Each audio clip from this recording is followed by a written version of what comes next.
Hello friends, good evening. This is Dilip here and welcome to my channel on Secure Academy. Today we are going to discuss about English pedagogy that I have told you I will finish your English completely. Okay, so now let's enjoy the session. But first, if you are new here, please subscribe my channel and like my video. Please share and subscribe guys because I am working for you over here. Okay, now let's start. हम start करते हैं principal of selection and gradation की। ये कब use की जाती हैं, एक कौन सी मेथड है, कौन सा सिद्धांत है, इसको समझने की कोशिश करते हैं। Principal of selection and gradation, principal of selection and gradation कहता है, क्या कहता है ये सिद्धांत कहता है कि simple and concrete materials should be taught first and then complex and abstract things. ये मेथड कहता है simple selection and gradation method क्या कहता है, ये कहता है कि जो सरल चीज़ें होती हैं, सिंपल एंड कंक्रीट, सरल और मूर्त वस्तुएं सबसे पहले प्रेजेंट की जानी चाहिए। किसके सामने? लैंग्वेज लर्नर्स के सामने, अधिगमकर्ता के सामने, सीखने वाले के सामने या बच्चे के सामने। Simple and concrete material should be taught first and then complex and abstract things.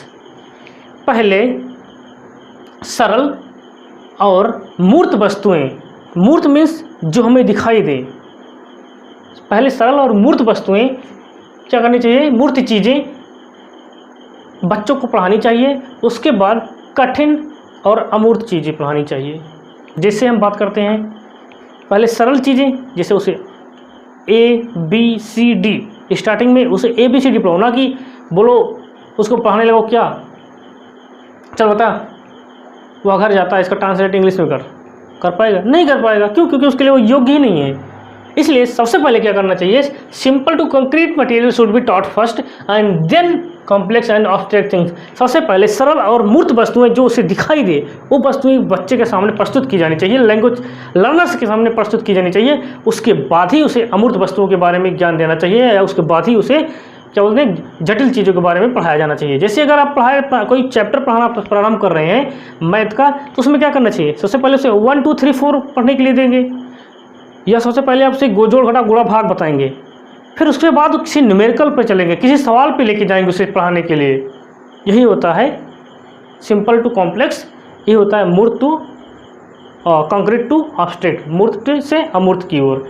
इसे क्या कहते हैं, सिंपल से कॉम्प्लेक्स जाया जाता है और मूर्त से अमूर्त की ओर जाया जाता है। मूर्त चीज़ें जो वस्तु उसके सामने, उसके बारे में पूछो, बेटा ये क्या है, बोलेगा मार्कर है। ओके, हाँ ठीक। यार बोलोगे वो क्या रखा है, कोई चीज़ ये क्या है, वो बोलेगा ये तो लिखने वाला क्या है, ब्लैक बोर्ड है या वाइट बोर्ड है। उसके सामने मूर्त है, जो विजिबल है, जो चीज़ दिखाई देते हैं, उसे हम मूर्त कहते हैं। लेकिन उसे अमूर्त चीज़ों के बारे में पूछा नहीं जा सकता। अमूर्त चीज़ों के बारे में इसे बोलोगे, एक काम कर कि तो उसे पूछेंगे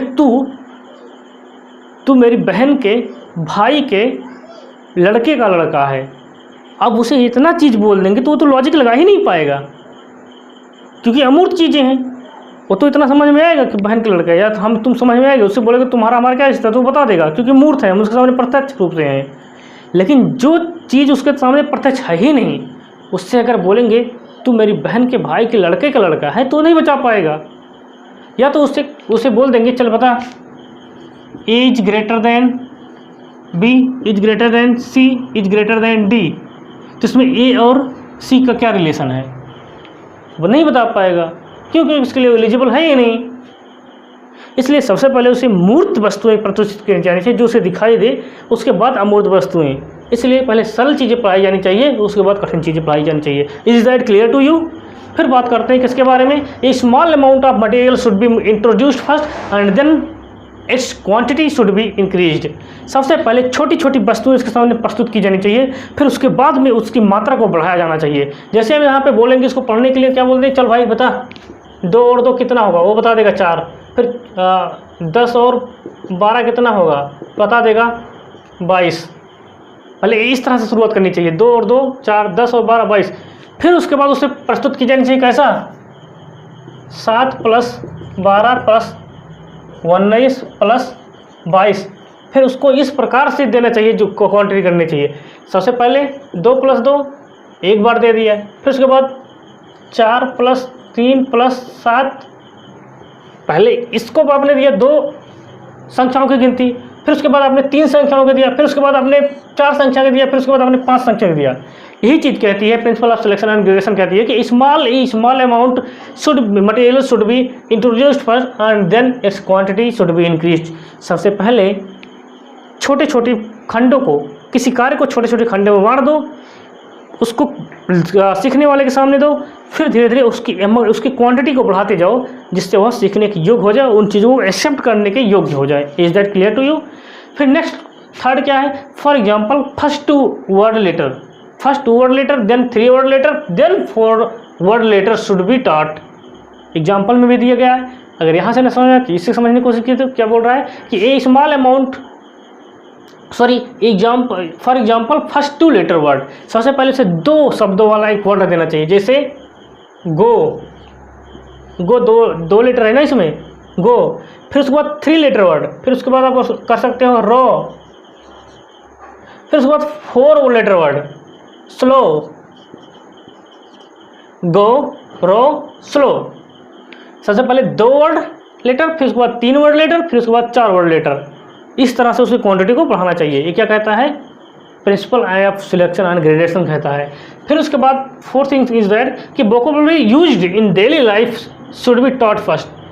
जो वोकैबुलरी, जो शब्दकोश हमारे दैनिक जीवन में प्रयोग किए जाते हैं, हमारे रोजाना जीवन में प्रयोग किए जाते हैं, उन शब्दों को सबसे पहले प्रयोग किया जाना चाहिए जिससे उस चीज़ों को स्पष्ट रूप से समझ सकते हैं। यही होता है principle of selection and gradation. Is that clear to you? अब मूव करते हैं नेक्स्ट पे। नेक्स्ट क्या दिया गया है? Principle of readiness. इस सिद्धांत क्या कहता है कि कोई व्यक्ति जब कोई कार्य करने के लिए तैयार हो तो ही उसे सिखाना चाहिए। प्रिंसिपल ऑफ रेडीनेस कहता है कि learning is meaningful only when the learners are ready to learn. सिखाना तभी सफल होता है जब सीखने वाला उसे सीखने के लिए तैयार हो। लर्निंग इज मीनिंगफुल, सीखना तभी सफल होता है ओनली व्हेन, जब learners are ready to learn it, जब लर्नर सीखने वाला खुद ही इसे सीखने के लिए तैयार हो, अन्यथा पूरी मेहनत बेकार है। एक कहावत कहा गया कि घोड़े को तो तालाब के पास ले जाया जा सकता है लेकिन उसे पानी पीने के लिए मजबूर नहीं किया जा सकता है। इसीलिए जब तक कोई व्यक्ति खुद से तैयार नहीं होगा तब तक उसे सिखाया नहीं जा सकता है। ये सिद्धांत क्या कहता है? प्रिंसिपल ऑफ रेडीनेस कहता है। प्रिंसिपल ऑफ रेडीनेस क्या कहता है कि learning is meaningful only when the learners are ready to learn it. यानी कि बच्चा तभी सीख सकता है जब वह खुद से सीखने के लिए तैयार हो। Is that clear? फिर बात करते हैं sometime learners unable to show interest in learning due to state of anxiety, frustration और इनएक्टिवनेस। कभी कभी सीखने वाले या बच्चे आनंद नहीं दिखाते हैं। किसमें? सीखने के लिए। कभी कभी बच्चे सीखने में आनंद नहीं दिखाते हैं, कभी कभी बच्चे पढ़ने में आनंद नहीं दिखाते हैं। क्यों? क्योंकि ड्यू टू एंजाइटी, चिंता के कारण, फ्रस्ट्रेशन, तनाव के कारण, और इनएक्टिवनेस अथवा असक्रिय होने के कारण।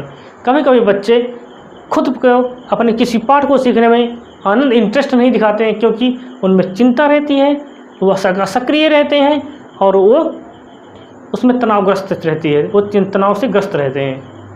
ओके, इसलिए learner should be made ready by following the method. इसलिए सबसे पहले सीखने वाले को उसे सीखने के लिए तैयार करो।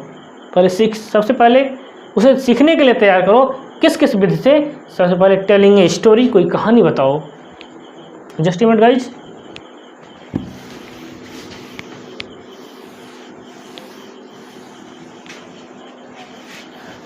उसे क्या करो?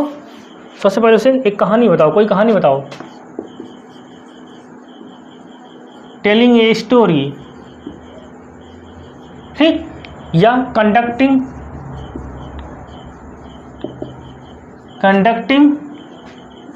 And interesting activity. ओके, या तो कोई ऑडियो विजुअल प्रयोग करो। यूजिंग विजुअल और ऑडियो विजुअल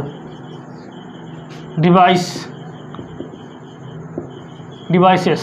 ओके, अगर आपको पढ़ाना है, अगर किसी अधिगमकर्ता को या किसी बच्चे को आपको सिखाना चाहते हो तो सबसे पहले उसको रेडी करो। और उसको रेडी किस विधि से किया जा सकता है? टेलिंग ए स्टोरी, कोई कहानी बताकर, या कंडक्टिंग एन इंटरेस्टिंग एक्टिविटी, कोई एक्टिविटी कराकर उसमें भागीदार बनाकर उसे, या तो विजुअल, यूजिंग विजुअल और ऑडियो विजुअल डिवाइस, या तो कोई ऑडियो विजुअल डिवाइस का प्रयोग करके, या तो उसे कोई कहानी सुनाओ, कहानी सुनने के बाद उसे मोटिवेट करो, क्योंकि कहानी सुनने में वो मोटिवेट हो जाएगा और उसके बाद वो सीखने के लिए तैयार हो जाएगा। या फिर कंडक्टिंग एन इंटरेस्टिंग एक्टिविटी, या तो कोई एक्टिविटी तैयार करो जिसमें उसे भाग लेने के लिए बोल दो। या जैसे मान लो आपने कोई खेल खेलने के लिए बोला, भाई बेटा चल कबड्डी खेल ले तू, अब कबड्डी खेलेगा, कबड्डी खेलने के बाद वो पूरा मन और तन दोनों तरह से फिट हो जाएगा, दुरुस्त हो जाएगा, पूरी उसकी चिंता तनाव सब कुछ दूर हो जाएगा, फिर वह सीखने के लिए तैयार हो जाएगा। या फिर किसी ऑडियो विजुअल डिवाइस का प्रयोग करो, या तो उसे कुछ गाना सुनने के लिए दे दो, या कोई मूवीज़ देखने के लिए दे दो, फिर उसके बाद वह रेडी हो जाएगा सीखने के लिए। Is that clear to you? फिर आगे बढ़ने की कोशिश करते हैं हम।